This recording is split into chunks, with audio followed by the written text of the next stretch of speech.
کیا اس اللہ کے خزانے اتنے محدود ہیں کہ وہ صرف 2-4 لوگوں کے گناہ معاف کر سکتا ہے، یا 2-4 لوگوں کو اپنی عبادت کی توفیق دے سکتا ہے، یا چند لوگوں کو اپنے قریب کر سکتا ہے؟ ارے یار، حامی تو بھرو، ایک قدم تو اٹھاؤ، تمہارے پہلے قدم پہ ہی تمہاری منزل ہے۔ بس یہ پہلا قدم اٹھانا تھوڑا سا مشکل لگتا ہے، انسان گھبرا جاتا ہے، نفس اور شیطان کی باتوں میں چونکہ آیا ہوتا ہے تو اس وجہ سے وہ سٹیپ نہیں اٹھا پاتا۔ باقی کے سارے سٹیپس تو پھر اللہ رب العزت کی توفیق سے اٹھتے ہی چلے جاتے ہیں۔ پتہ نہیں میں کیا بولوں، لیکن ایک محبت ہے جو تمہارے لیے میرے دل میں، ایک چاہت ہے، ایک دعا ہے، ایک خواہش ہے، کیونکہ میں نے بھی اس گمراہی کا پانی پیا ہوا ہے۔ بہت لذیذ ہوتا ہے یہ شہرتیں، یہ دولتیں، مزہ آتا ہے ان کو کماتے ہوئے۔ جیسے جیسے یہ انکریز ہوتا ہے ویسے ویسے ہمارا پرائیڈ بڑھتا ہے۔ لیکن دوسری طرف اب مجھے یہ بھی پتہ چل چکا ہے کہ گمراہی کے راستے پر چل کر آپ لذتیں اویل کر سکتے ہیں، دولتیں سمیٹ سکتے ہیں، یہ دنیا آپ کے لیے تالیاں بجانا شروع کر دے گی، لیکن آپ اپنی زندگی کے بارے میں کبھی بھی کسی بھی مقام پر پہنچ کر یہ فیصلہ نہیں کر پائیں گے کہ میری زندگی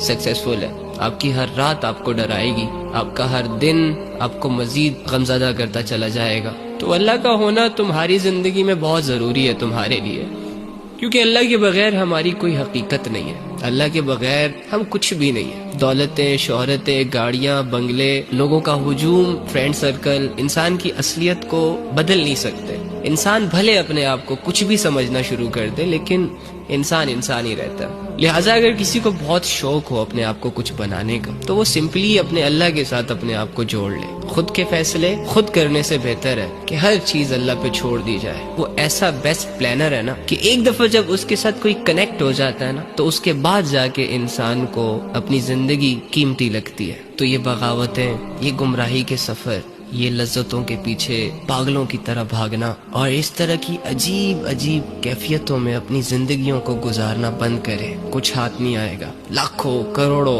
اربوں لوگ چلے گئے ہیں اس دنیا سے جو آپ سے گناہوں میں کئی ہاتھ آگے تھے۔ لذتوں نے ان کو چاروں طرف سے گھیرا ہوا تھا، اللہ کی بغاوت ان کے اندر کوٹ کوٹ کے بھری ہوئی تھی۔ سمجھانے والوں کو اپنا سب سے بڑا دشمن مانتے تھے، لیکن چلے گئے یار۔ ان کی زندگی تھوڑی سی لذتوں، تھوڑی سی شہرتوں اور تھوڑی سی دولتوں کے حوالے تو ہوئی، لیکن دوسری جانب ختم بھی ہوئی۔ اور آج جب ان کی زندگی ختم ہوئی تو ان کی حسرتیں تبدیل ہو چکی ہیں، ان کی خواہشیں تبدیل ہو چکی ہیں، ان کی سوچ چینج ہو چکی ہے۔ جہاں وہ یہ سوچا کرتے تھے کہ اس دنیا میں بڑی ٹھاٹ باٹ سے، شان و شوکت سے ہم نے رہنا ہے، لوگوں کے اندر اپنا خوف ڈیولپ کرنا ہے، ظلم اور گناہ ان کی ہابیز تھی، اب جا کے وہ یہ سوچ رہے ہیں کہ کاش ہم گناہ نہ کرتے، کاش ہم عاجزی اختیار کر لیتے، کاش ہم اللہ کی عبادت کر لیتے، کاش ہم سمجھانے والوں کی بات کو سمجھ لیتے، کاش ہم یہ نہ کرتے، کاش